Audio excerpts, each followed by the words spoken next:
Going on, my friends? This is Rick, and this is your seat at the table. If things seem a little off or different, please forgive me. I am using earbuds instead of my usual set of headphones because we've had a little bit of the advantage of the stimulus packages and other things that we get or have gotten from the government, and I was able to buy a newer, more powerful laptop. Replaced my last one, which is 3 years old. This particular software program pushed the CPU to its max, so I had a lot of problems. The downside with this particular laptop was I was not really paying attention. That's my fault. The USB ports, well, the old one has 3, this one has 2. And I need one for my wireless mouse because I'm just not comfortable trying to do things with this little touchpad on the laptop itself, and I need one obviously for this overhead camera setup, which leaves me with a standard earbud port for a headset as opposed to the more powerful headset over here, which may or may not be a difference. I don't know. I'll have to look into. I don't know that you can get a split for these USB ports. I don't know if I can get an adapter for this thing to go into that thing, so I can use these these earbuds. The earbuds will work, but they're not as, I don't think, as sensitive. That may not necessarily be a bad thing. The offside of this is that the XSplit program that I'm using here to do my videos is doing quite well with running on this particular computer, which is a good thing. I'm only using, according to this little doohickey on the bottom, 26% of the, it says CPU 11%, 6%, 2 gigahertz, GPU is 26%, so yeah, we're doing pretty good. Excuse me with the Pepsi, I need a little bit on my throat. That being said, of course, with anything new, there's always something that's not quite on par or right. One of them being is I don't have the software installed on this laptop for this Logitech overhead camera, and I need to copy it off of the old laptop and put it on this one, because otherwise I can't take still shots. I had to, so my thumbnail for the thumbnails for these two will be coming from stuff I downloaded off the internet. Anyway, this is Star Wars. West End Games, Otherspace.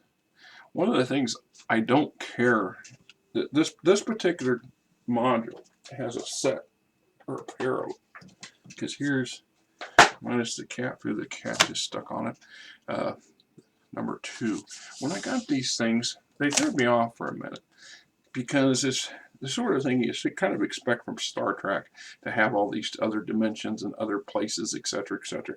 It wasn't until later generations of what we consider legends today where we start seeing some other places evolve, or other creatures. And even then, I'm thinking of the Yuzong Bong specifically.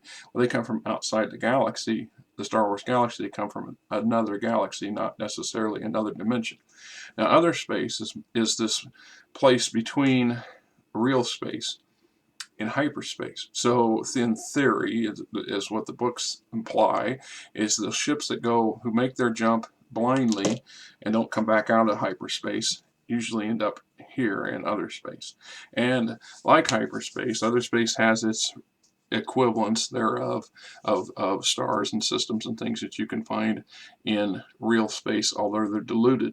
And space itself is kind of a gray, silvery color as opposed to being black and or that swirling color we see in hyperspace. And Otherspace is also inhabited. They're inhabited by the Charon, and the Charon are these spider-like organic beings that use a lot of organic technology, which gave me a pause yesterday when I was looking into this one. I got thinking, gee, that does have kind of these sounds or the ideas coming from the Yuzong Bong later on. So I don't know that maybe they got, the creators and writers who come up with these long might have got a little hint or a little connection from these two modules, though I doubt it. There are no other modules to this effect in the original West End Games systems that I'm aware of. I can't say that 100% because I may have one that's dealing with another alternate dimension or something. But generally speaking, in Star Wars, there's so much to do and things to play that we don't need to get outside that box and explore alternate radical things like they do in Star Trek. Because they just so this is it was published in 1989. So 4 years after I graduated. Introduction, entry materials. See, so basically what I just said. Between real space and hyperspace, there exists another reality, other space. Here, space is slightly warped, light shines less brightly. It's the galaxy of things strange and familiar and deadly. Other space has become the final resting place for ships that travel to the hyperspace lanes and lose their way. Those that once inhabited this dimension are gone, only the ships remain, floating silently like mausoleums. Drifting like a massive castle in space, Desolate is a beacon silently calling to its fellow derelicts. It draws the lost vessels like a strong nav pulse in the middle of an ion storm. Many of the ships are connected to the larger craft, forming a patchwork of damaged starships. Many more orbit desolate continents, pull and decaying slowly and steadily. Within the dark interior of this quilted craft, the Shuron rule. These spider-like aliens sleep, waiting for their commander to lead them into the void. The Shuron are a violent evil totally alien to the Galactic Empire, are ruled by a being named Barasco, who bears the title Final Prophet. Traveling from galaxy to galaxy, the Shuron transfer every living world along the way into leaving dead and empty husks in their wake. Otherspace is the cumulative work of an ancient career. The void must be honored and served by destroying the living, says an old Shuron proverb. The ships which circle the Desolate have provided Barasco with the knowledge of other bastions of life still exist. It is to these contaminated realms that Desolate must go to cleanse them of the hated life. Long awakening has begun, and soon the mighty ship will make another journey. So, in recent events, your player characters are aboard the rebel transport Celestial, converted into a prison ship, holding Imperial agents Commander Bane, Nuthos, bounty hunter Zarda, and L-434, the pirate Celeste Mott, and Governor Moff Ravik.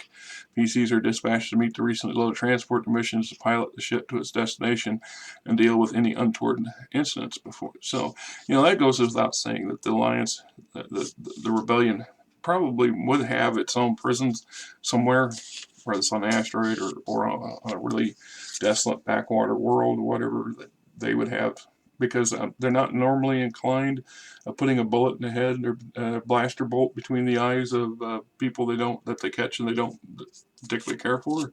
So another connection here when they go into the main NPCs is that a lot of these NPCs are actually villains from previous modules. So this would allow you to tie in some of those from earlier modules if your characters had participated in those particular ones. Let's see, the Tatooine Manhunt, for example, has Zarda's from Tatooine Manhunt. Another one's from the previous video I did, of Starfall, I think. The Star Destroyer is falling apart and is about ready to blow up, and I think he's the captain, or was the captain. I'm not sure I read that right. Then we got the Shuron themselves, Brasco the leader. Episode 1, the Tie Marta. Okay, so your adventure group make their way to meet the Alliance transport, but then their ship comes out of hyperspace and a prearranged meeting place. The rebels find themselves in the middle of a TIE fighter wing. And best way to deal with it is to shoot your way out of it. That's what it pretty much says. It says here, combat round 1. You can use the uses the RPG Starship combat system. The 2 TIEs start at short range to the rebel ship. The other TIEs are considered at medium range. None of these get involved until specific rounds. So combat round 2, 4 more ties. Combat round 5, 6 more ties. Combat round 6, after 6 rounds of combat, the Imperial Star Destroyer begins to move into a position. 7, 8, 9 additional 2 additional TIE fighters join the battle. Combat round 10, 8 ties attack. By combat round 13 plus, the ISD begins firing its tractors at the rebel ship from long range. If the rebel ship is captured, go on to section captured. The rebel ship is the long shot, the craft detail of the Star Wars campaign pack. Captured, fleeing the battle, cut away the Star Destroyer, the jump.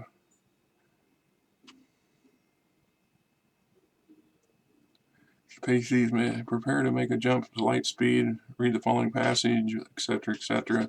Ask for an astrogation roll. The hyperdrive makes a grinding, popping noise. For a split second, nothing changes. Your ship continues to hurl through real space as dozens of ties pull steadily closer. Then, all at once, reality shifts. Describe to the rebels the different fields of this particular jump through hyperspace as their ship moves faster and faster. Streaks of color begin to break up and drift away. Weird holes appear on the hyperlane corridor, holes that exit into pinwheels of light or maws of absolute darkness. Ship shakes as the instruments go wild, and suddenly they arrive at a place they have never imagined. Otherspace. Your ship emerges from the strangest light that you've ever experienced, but something remains not quite right. And strangest light jump. Not quite right. Instead of the ebony sea of space, you stare out at a storm gray pattern of nothingness. Swirls of colored gases break up. The ashy expanse like jagged bolts of lightning cutting through the billowing thunder clouds. But most the alien sight of all is the stars, not millions of pinpoints of dazzling light, but billions of holes of shining dark that pepper the storm gray space. Then we got episode 2, Celestial Found. So the rebels catch up to the rebels' prison ship, and you make attempt to dock with it, communicate with it if you can, board it.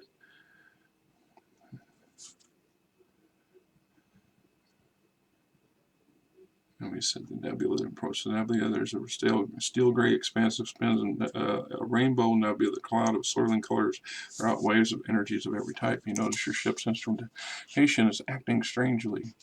Exploring the celestial. Rebel transport Celestial has 2 upper decks and rows of cargo pod racks tucked snugly under the hull shell. The only noticeable damage is dark scorch near the engines. So it says it explains Otherspace is a universe beyond the boundaries of real space and hyperspace. Unlike the blue-black expanse of real space, Otherspace is a silver-gray void filled with clouds of energy and dark stars.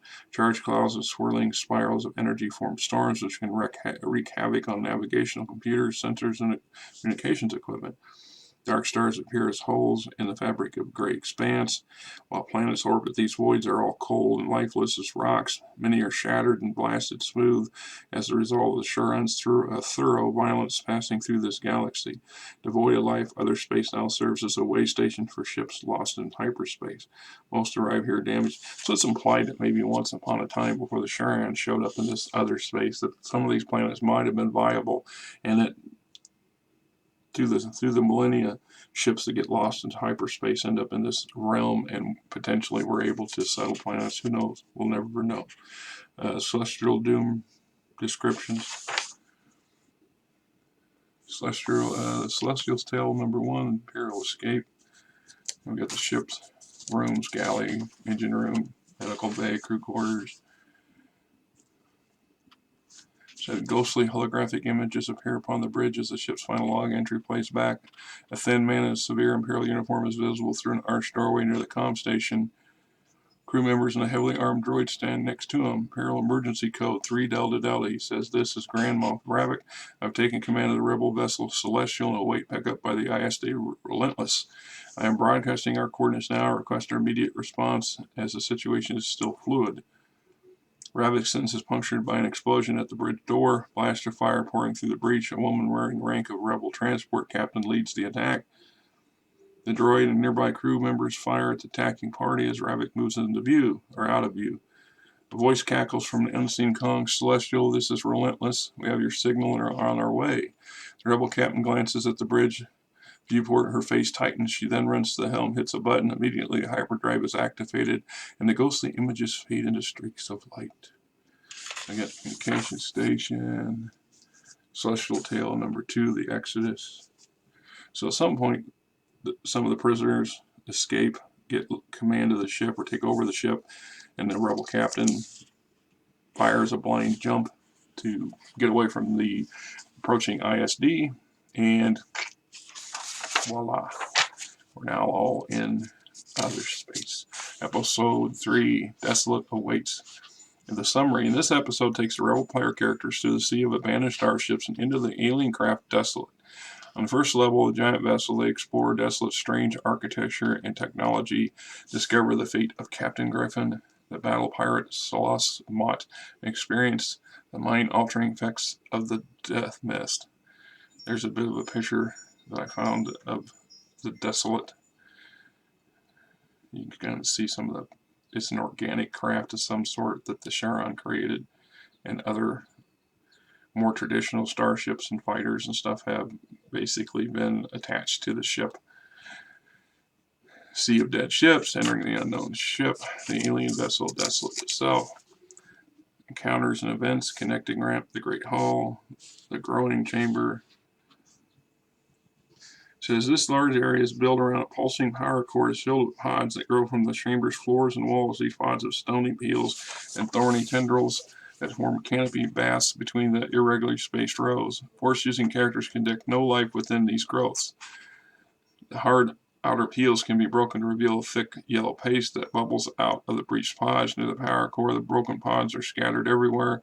Paste from these pods form pools around the core. The thin tendrils twist and wind from the core to the pools, sucking the paste back into the pulsing column. The fate of Captain Griffin. And it says here, Desolate and the Force. Force-using player characters find the alien ship Desolate disturbing. The Charon taken what was once a living being and removed the living spark. Now it is nothing more than an automaton whose very existence disturbs the natural order. Those creatures sensitive to the Force feel uneasy as they wander through the craft. The deeper the craft they go, the worse the feeling gets. There's something that is dead, yet it has not been allowed to die. This is not the way of the nature, and the resulting disturbance in the Force is almost painful. Desolate registers an actual absence of force, like a black hole. The craft sucks in force, does not return any of the energy that binds all living things together. It is an abomination that goes against all Jedi training. So there's, like I said, just a lot of similarities to many years, decades later when they introduced the Yuzong Vong. But right.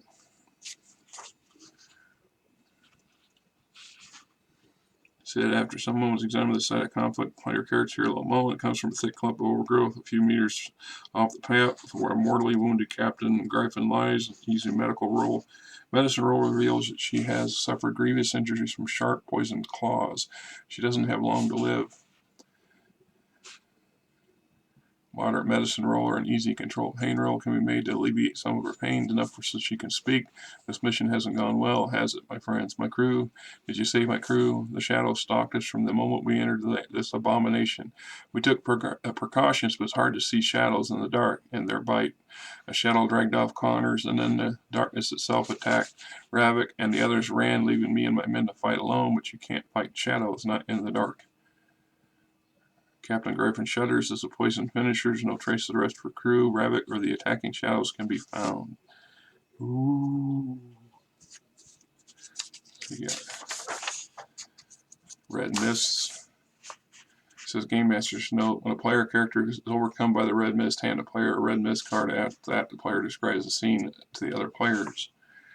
Yeah, there's something about and I know it's in here, but I tried going back over it yesterday trying to figure out where this red mist applies and comes into play, and I'm just missing out on something, but it's something the Charon produce or the ship produces. See, like here, red mist number 1. the missed parts, and you see the others from your group. They are laughing and joking, full of life and vitality. You hate them. Don't they realize the futility of it all? Only death awaits you within this desolate place. The image fills your mind, and you're longing for peace and security at the final jump. Life has become too stressful, too random. It must be destroyed. You reach for your blaster, ready to extinguish the curse of life from the others. So it says here, describe the scene to other players through your character's eyes, then wait for instructions. So this is what your character's thinking and doing, and they have to explain their actions or however they're going to handle it. Show the Charon's history and beliefs. And it goes into, it says here that the home star was caught in the influence of a black hole. A Charon death cult grew in attempts to explain why the Charons saw the futility of existence, the eventual death of their entire system.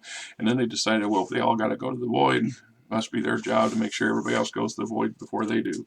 Something along those lines. So there's a connectivity, the Hall of Contests platforms. There's an overview of the inside of the Charon. You can see how organic it is. Our NPC. Yeah. Zard, if your campaign Zarda died in the adventure Tatooine manhunt, substitute another bounty hunter. Being Nothos. Let's see where he was from. North Celesmont.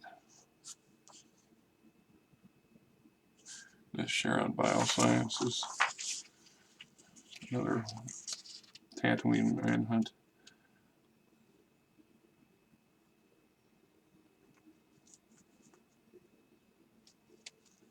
Yeah, Brosco.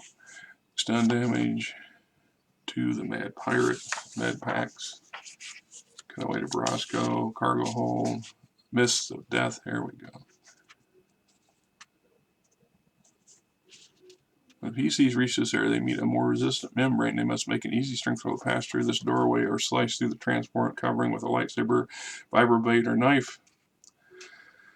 Blasters can only poke holes in it, and then they repair themselves. Once their rebels are through, the membrane wisps of red mist hang low in this amber, obscuring the floor and making it difficult to judge distance inside. Clouds of the crimson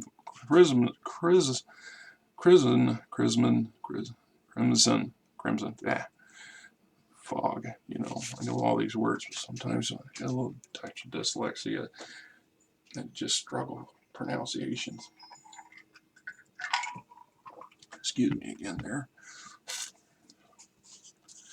Anyway, that's where those red mist cards come into play. Death mist cards. The way up. Episode 4, Heart of Darkness. Desolate says the summary is Desolate's second level is more challenging for the rebels, whose abilities are reduced due to the death mist. They also learn more about the alien ship, its crew, and meet Main Nothos. Chamber of Nutrients.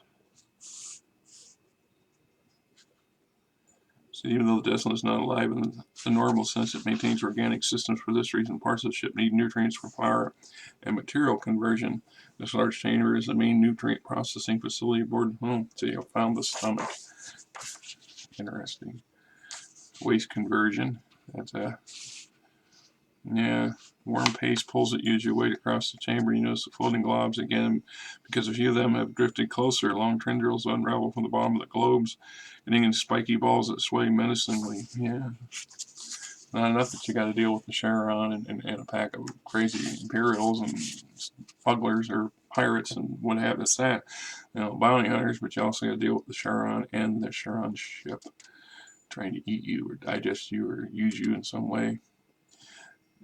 Exit 6, Main Northwell Superiors, Guidelines for Combined Actions. Episode 5, The Great Contest. Summary. 3 events were on this episode. First, the rebels discovered what befell the crew on many derelict ships that orbit the Desolate. Then they battle undead constructs and contest staged by the Charon bioscientists. Finally, the rebels witness a great awakening as the Charon warriors answer their prophet's call. Game Masters note the effects of the death mist wear off once the rebels reach this level. Their attributes and skills return to normal, but not including any penalties for damage they have sustained. Food storage pods. Thousands of pods are stacked high in this chamber. Attached to a tall dividing wall, air is cool here, and you can see your breath as you walk around. Within the pod, you see familiar shapes, but you cannot quite identify them through the translucent shells. Anybody want to make a guess? Yeah, yeah. And then there's the constructs. These are things that the Charon bioscientists have created or combined, and you get to now mess with them or play with them, however you want to look. There's a nice picture of the Charon awakening from their cocoons on the ceiling. Yeah. Episode 6, Into the Nest. The summary. In this episode, the rebels have reached the Desolate summit. Here they confront Grandma Brevik and the Charon leader, Moresco, in order to save themselves and the galaxy they left behind. Platform 4 encounters events, ship's brain, the altar of death, the living computer, the nest. Event 9, the Cathorn. Cathorn is another Charon construct, much a large armored cat creature. The Cathorn now has 3. These features plus one other grafted to its undead body is the spike tail of a Lithurian barbed flyer. Okay. Event 10, Grand Moff's Gambit, meeting Barasco.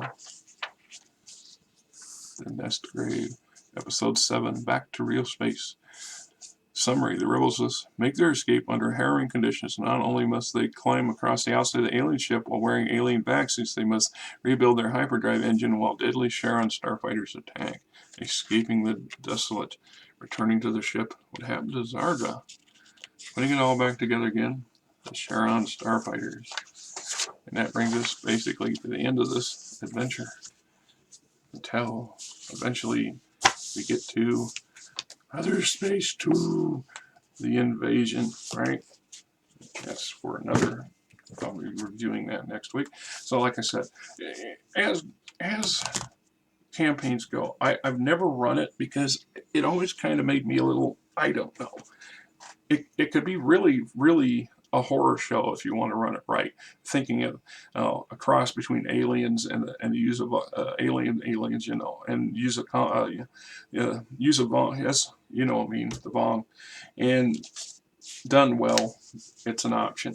Another potential homebrew that you could utilize, and I've thought about off and on over the years, would be that somehow or another your PCs get involved with some nut who's figured out a way to cross over to this other space in order to salvage ships. He or she has figured out, or has figured out a method, or has stumbled across some rift or some loose connection between hyperspace, real space, and other space, allows them to shift in and out enough to snag a ship or two and bring them back, and you could run into the Charon, or you could run into something else, or just the adventure of getting there and then figuring out how to get back because perhaps the guy, your compadre, hadn't quite thought all of the bells and whistles and stuff. So this is Rick, a fat man, and this is your seat at the table, and this is my new computer, and hopefully I will get some more things ironed out by next week. Till next time.